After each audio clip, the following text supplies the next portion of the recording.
4 new tribes to be included in the scheduled tribes list. Union Cabinet approves the same. The process starts with the recommendations of the state governments. Residents of Jharkhand Bill 2022 draft approved. It aims to identify the local residents. The government introduced a similar bill in 2016 as well.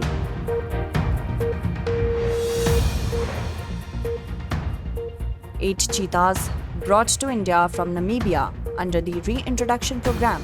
IUCN considers Asiatic cheetahs as critically endangered.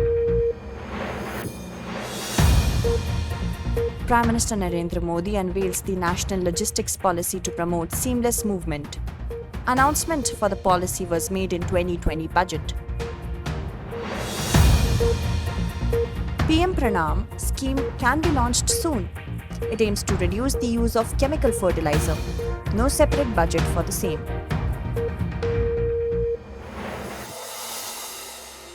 Recently, the Union Cabinet approved the inclusion of 4 tribes in the scheduled tribes list. These tribes hail from Himachal Pradesh, Tamil Nadu and Chhattisgarh. The Hatti tribe dwelling in the Sirmaur district of Himachal Pradesh, the Narikorvan and Kurvikaran tribes of Tamil Nadu and the Binjia tribe of Chhattisgarh have been included in the scheduled tribes list. However, the Binjia tribe is already listed as a scheduled tribe in Jharkhand and Odisha. Similarly, the Hatti tribe is already listed in the scheduled tribes list of Uttarakhand, but it was not included in the scheduled tribes list of Himachal Pradesh. Furthermore, the cabinet has also approved the proposal to remove the Gond community of Uttar Pradesh from the scheduled caste list and include them into the scheduled tribe list. The Gond community resides in 13 districts of Uttar Pradesh. The 5 subcategories of the Gond community which are included in the proposal are Dhuriya, Nayak, Ojha, Patri and Rajgond.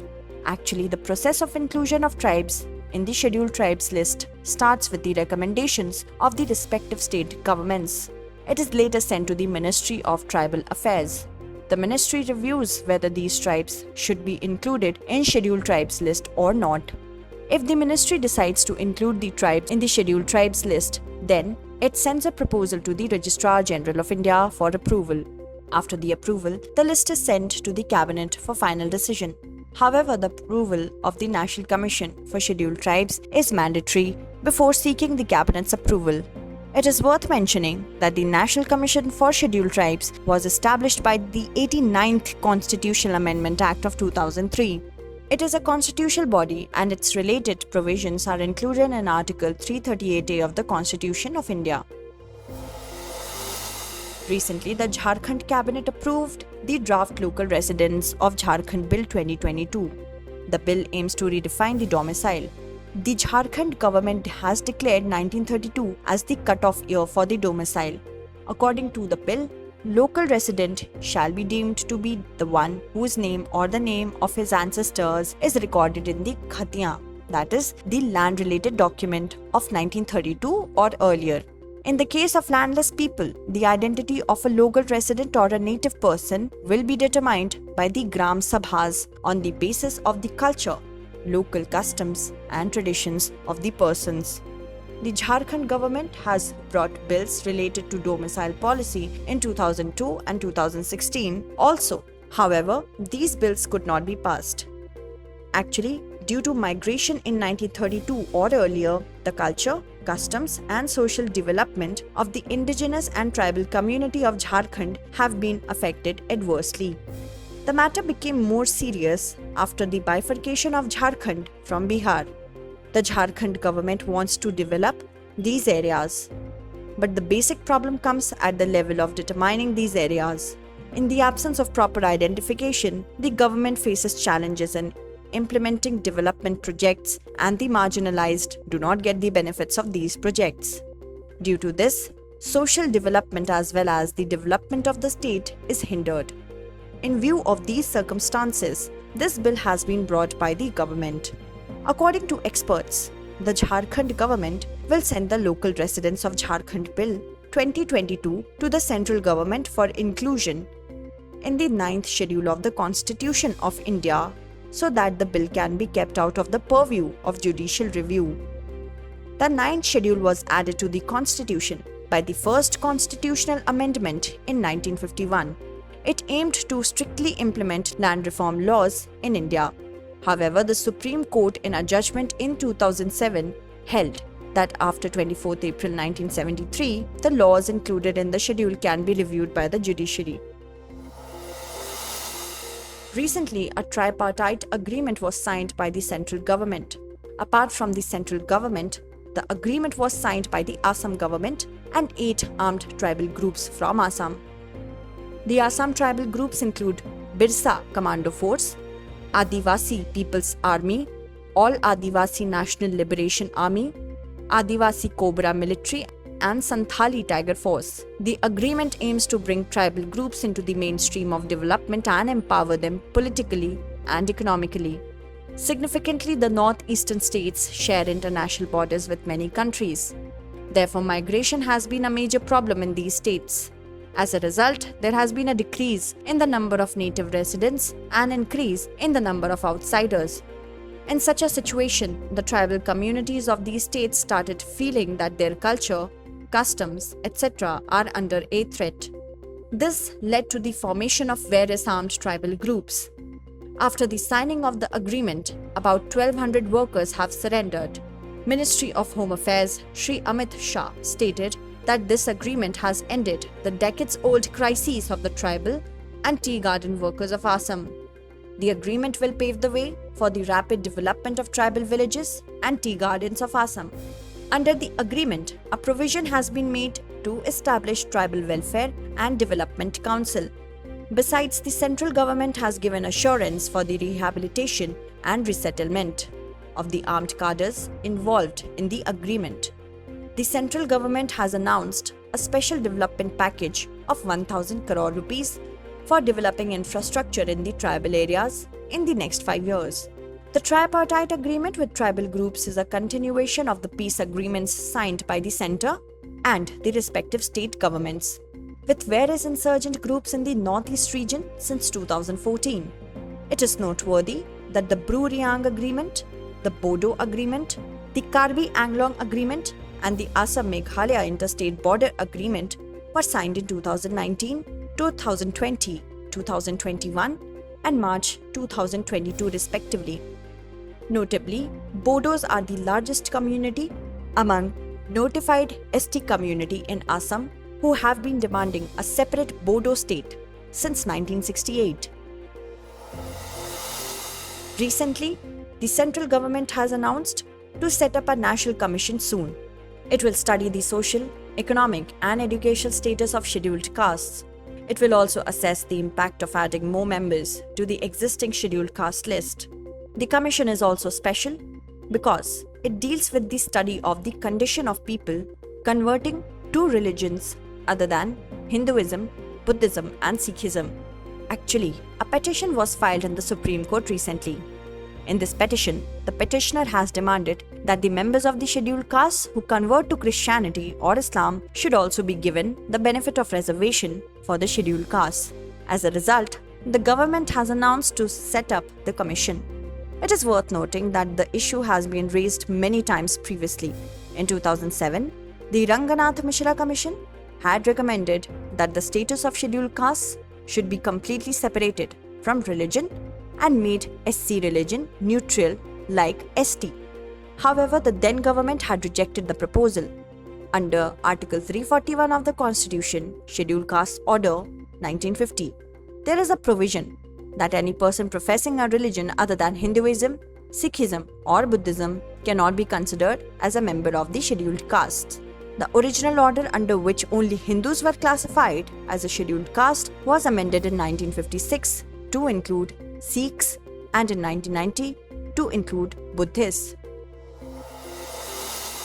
Recently, the Ministry of Home Affairs has notified the rules related to the Criminal Procedure Identification Act of 2022. Now it will be easier for the police and the Central Investigating Agency to identify the accused. It will enable the collection, storage, and analysis of physical and biological samples, including retinal and iris scans of arrested persons. As per the notified rules, persons detained under preventive detention laws shall not be measured unless their names is associated with a serious offense or an order in this regard is made by the court. In this context, measurement means certain samples referred to in Section 53 or 53A of the Code of Criminal Procedure 1973. It includes fingerprints, palm and footprints, photographs, iris and retina scans, physical and biological samples and their analysis, signatures, handwriting, etc. However, NCRB will prescribe the format of the measurement. The state governments will use the method of operation and storage of measurements as per the format compatible with the NCRB database. Under the notified rules, samples of people detained under preventive sections including Section 107, 108 and 109 of the Codes of Criminal Procedure will not be taken unless such persons has been charged or arrested in connection with any other offence. There was a provision to record the sample of political prisoners in the introduced bill. However, this provision was removed due to the objections raised by the opposition political parties. Any act of unauthorized use, distribution, or sharing of data collected in accordance with the notified rules shall be punishable under the Indian Penal Code of 1860 and the Information Technology Act of 2000. Significantly, the Criminal Procedure Identification Act of 2022 was enacted in August this year. It has been introduced in place of the Identification of Prisoners Act 1920. The Act empowers police officers to identify persons convicted or arrested or facing trials in criminal cases. Recently, 8 cheetahs were brought to India by plane from Windhoek, the capital of Namibia. These cheetahs were released in Kuno National Park, Madhya Pradesh. Out of 8 cheetahs, 3 are male cheetahs and 5 are female cheetahs. Notably, cheetahs have been reintroduced in India after almost 70 years. Actually, cheetahs had become extinct in India due to hunting, decreasing habitat, and lack of food. In 1952, the Government of India declared the extinction of cheetahs. The first attempt to reintroduce cheetahs in India was made in 1970. However, this attempt was unsuccessful due to political reasons. The agreement to bring cheetahs from Namibia was signed in July 2020. The Government of India had decided to reintroduce cheetahs to restore India's historical evolutionary balance. It also intends to strengthen the ecosystem by conserving various species of cheetahs. Significantly, the government has set a target of bringing 20 African cheetahs. Out of these, 8 cheetahs are to be brought from Namibia and 12 cheetahs from South Africa. However, 12 cheetahs have not arrived in India due to a lack of approval from the South African government. Notably, cheetah is one of the oldest species of big cat species, which belongs to the Felidae family. It is the fastest land mammal in the world. It is found in Africa and Asia. Significantly, Asiatic cheetahs are placed in the IUCN Red List as critically endangered and Appendix 1 of CITES. Furthermore, Kuno National Park is spread in Shiopur and Morena districts of Madhya Pradesh. It got the status of National Park in 2018. It is famous for the habitat of leopard, jackal, and chinkara. The Wildlife Institute of India and the Wildlife Trust of India have recognized Kuno National Park as the habitat for cheetahs and Asiatic lions. After the cheetah, the extinction of the Asiatic caracal in India has also been reported. Actually, research by researchers from the Wildlife Institute of India, Dehradun, has been published. This research has been prepared in collaboration with ISRO, Madhya Pradesh Forest Department, and Leo Foundation of the Netherlands. This report has revealed the widespread extinction of the Asiatic caracal in India. The Asiatic caracal is a medium-sized species of the locally feral cat. According to researchers, Rajasthan, Gujarat, and Madhya Pradesh are the most suitable habitats for caracals in India. Kutch, Malwa Plateau. Aravalli Hills range from Bundelkhand region are prominent habitats of caracals. Apart from this, a large number of caracals in India reside in suitably protected habitat areas. Apart from India, many other countries in Africa, the Middle East, and Central and South Asia are the main habitats of caracals. Notably, caracal was used by the ruling elites and nobles of India in the sport of running like a cheetah. Moreover, the number and distribution of caracals and cheetahs were almost the same in the past. Large-scale hunting, illegal trade, and loss of natural habitats are the main reason for extinction of caracals. At present, Asiatic caracals is included in Schedule 1 of the Wildlife Protection Act of 1972. In addition, they are listed in the IUCN Red List of Least Concern and in Appendix 1 of CITES. In 2021, the National Board of Wildlife and the Ministry of Environment, Forest and Climate Change placed the caracals on the list of critically endangered species under the Species Recovery Program. The Species Recovery Program is one of the three components of the Integrated Development of Wildlife Habitat Plan. This scheme was started in 2008 as a centrally sponsored scheme. At present, 22 schemes are included in this program.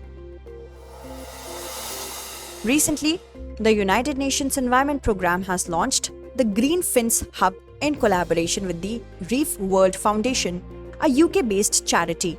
It is the first global marine tourism industry forum that deals with the promotion of sustainable marine tourism. Around 30,000 operators from across the world are expected to join the hub, who will be involved in driving and snorkeling. The hub aims to make driving easy and cost-effective and to promote sustainable marine tourism.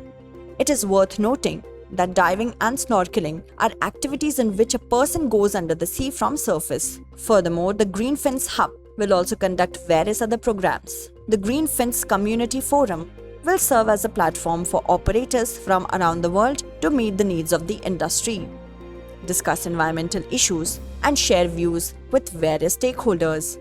Actually, at present, people are highly attracted towards marine tourism, and marine tourism is the basis of the economy of many countries.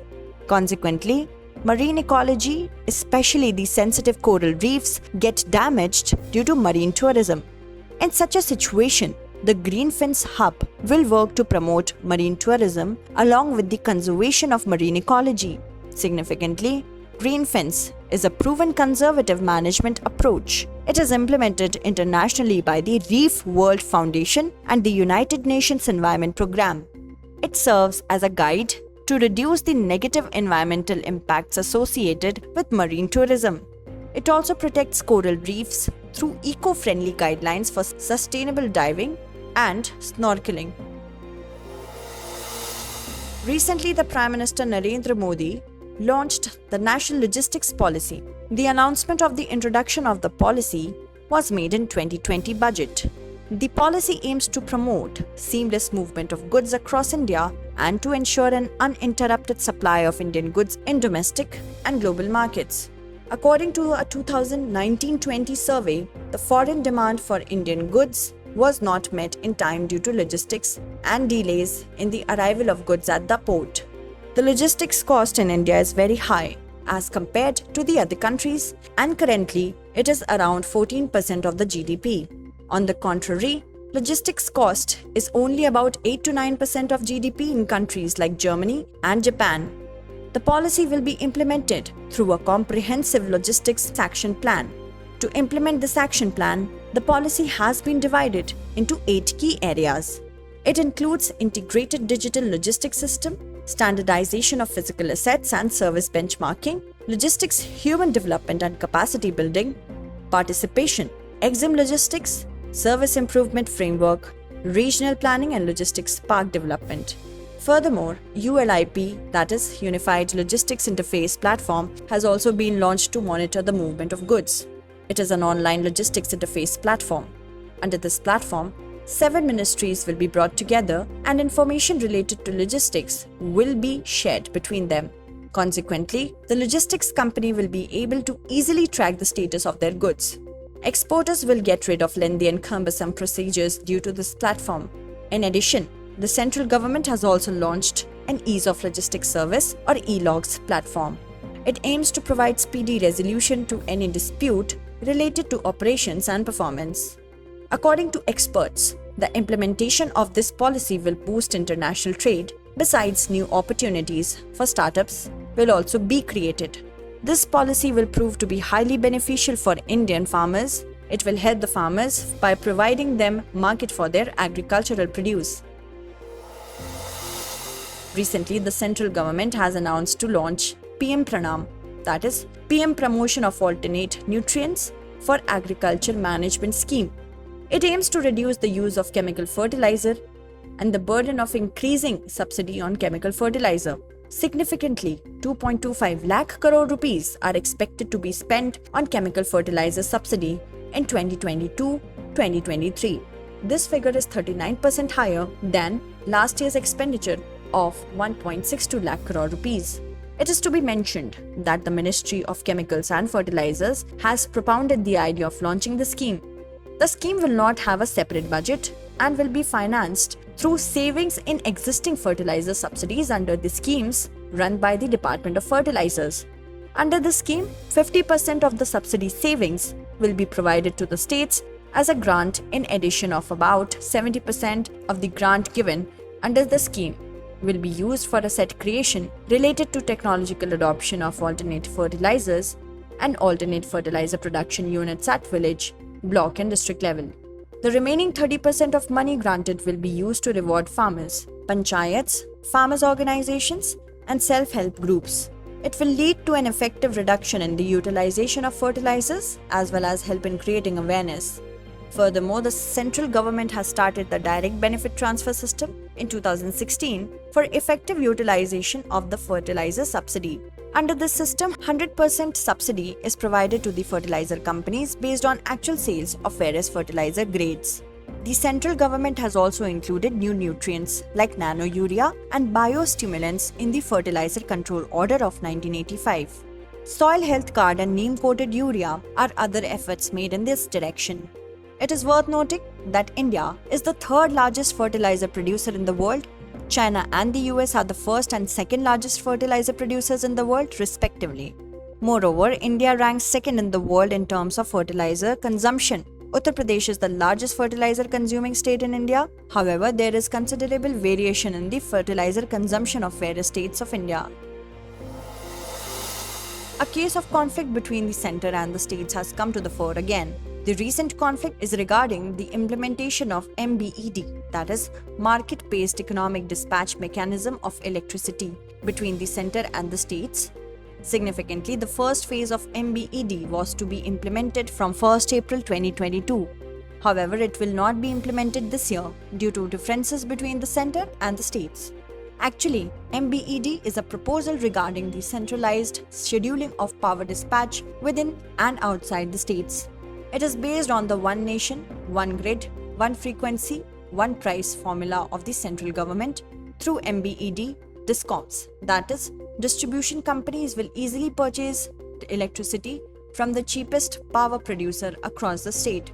Basically, MBED will provide information about scheduling and casting of power generation to DISCOMs. Based on this information, the DISCOMs will get an opportunity to do a comparative study of the market rate, and it will be easier for them to purchase the cost-effective electricity according to the demand. The implementation of this model is likely to convert the decentralized model of electricity into a centralized model. The centralized model is being opposed by various states. The states argue that it would take away the autonomy for managing their power sector, including their own electricity generating stations. In addition, the DISCOMs will have to rely entirely on the centralized system. It will also emerge as the biggest challenge in the establishment of a welfare state, such as providing free electricity, etc. There is also a shortcoming of this model. At present, DISCOMs run their businesses by purchasing electricity through credit. However, after the implementation of this model, DISCOMs will have to make payments for purchasing electricity in advance. In such a situation, DISCOMs will face challenges in purchasing electricity. It is not a hidden fact that at present, the DISCOMs are facing a huge debt burden. Recently, Oxfam India published a report on discrimination in employment. The report is titled India Discrimination Report. It highlights discrimination in employment against women and marginalized communities. The report published by Oxfam is based on a comprehensive analysis of the government data from 2004 to 2020. These figures are related to the discrimination in jobs, income, health, and access to agricultural credit across India. The report claims that in 2021, the female LFPR, that is, labor force participation rate in India, was only 25%. However, in 2004-2005, LFPR in India was 43%. According to the World Bank, the female LFPR in India is much lower than that of Brazil, Russia, China, and South Africa. The LFPR is the share of the labor force in the total population. Actually, the labor force refers to the people who are either employed or looking for employment. According to the report, the low participation of women in the workforce is due to gender discrimination in wages and opportunities, the employer's bias towards women, and the domestic responsibilities of women. The earning gap between men and women in urban areas, both in terms of regular and self-employed, is very high. A self-employed male earns an average of Rs 15,996 in an urban area, whereas a self-employed female earns only Rs 6,626. Thus, the difference between the income of a self-employed male and self-employed female is about 2.5 times or more. Furthermore, scheduled castes, scheduled tribes, and the Muslim community also face discrimination in jobs. In urban areas, the gap is more than 33% among persons belonging to these communities as compared to persons belonging to the general category. Oxfam India suggests that the Government of India should offer employers better wages, training, skill, and job reservation. In addition, the central government should also consider the implementation of subsidy pay instead of the minimum wage, so that the participation of women in LFPR can be increased. Let us now look at the 5 questions based on the bulletin. The questions based on this bulletin are as follows. Question 1. Consider the following statements. 1. The process of including new tribes in the scheduled tribes list begins with the recommendations of the respective state. Statement 2. Concurrence of the National Commission for Scheduled Tribes is mandatory for including new tribes in the list of scheduled tribes. In Statement 3, the National Commission for Scheduled Tribes has been established by the Constitution Amendment Act 2002. Which of the above statements are correct? A. 1 and 2 only, B. 1 and 3 only, C. 2 and 3 only, or D. all of the above. Next question. Consider the following statements. 1. Government of India declared the extinction of cheetahs in 1951. 2. Cheetah is the fastest land mammal in the world. 3. Cheetah is one of the oldest species of big cat species. And 4. Recently, Asiatic cheetahs have been removed from IUCN's critically endangered category. You have to select the incorrect statement with the help of the given options, and options are A. 1 and 2 only, B. 2 and 3 only, C. 4 only, or D. 3 and 4 only. Next question. Consider the following statements with reference to Green Fins Hub. Statement 1. It has been jointly launched by the United Nations Environment Programme and UK-based charity Reef World Foundation. Statement 2. It is the first global maritime tourism industry forum. And Statement 3. It is related to promotion of sustainable maritime tourism. Which of the above statement or statements is or are correct? A. 1 only, B. 1 and 3 only, C. 3 only, or D. all of the above. Next question. Consider the following statements with reference to the National Logistics Policy. 1. It was announced in the 2020 budget. And 2. It aims to promote the seamless movement of trade goods in India. Which of the above statement or statements is or are correct? A. 1 only, B. 2 only, C. both 1 and 2, or D. neither 1 nor 2. Fifth and the last question. Consider the following statements. Statement 1. The central government introduced the direct benefit transfer system in 2016 for optimum utilization of the fertilizer subsidy. Statement 2. India is the third largest fertilizer producer in the world. And Statement 3. Uttar Pradesh is the largest fertilizer consumer state in India. You have to select the correct statement with the help of the given options. And options are A. 1 and 2 only, B. 1 and 3 only, C. 3 only, or D. all of the above. Recently, Union Minister Shri Dharmendra Pradhan launched the SCALE app. It has been launched for skill development in the leather sector. SCALE stands for Skill Certification Assessment for Leather Employees. The app provides a one-stop solution for the skilling learning, assessment, and employment needs of the leather industry. It has been developed by Leather Skill Sector Council. It allows people of all age groups interested in leather crafts to access online live stream classes. Recently, the 47th annual conference of AIBD, that is Asia Pacific Broadcasting Development Institute, was held. The presidency of AIBD has been handed over to India once again during this conference. AIBD was established in August 1977 under the aegis of UNESCO. It is a regional intergovernmental organization. It works in the field of electronic media development. Presently, Mayank Kumar Agrawal is the president of AIBD.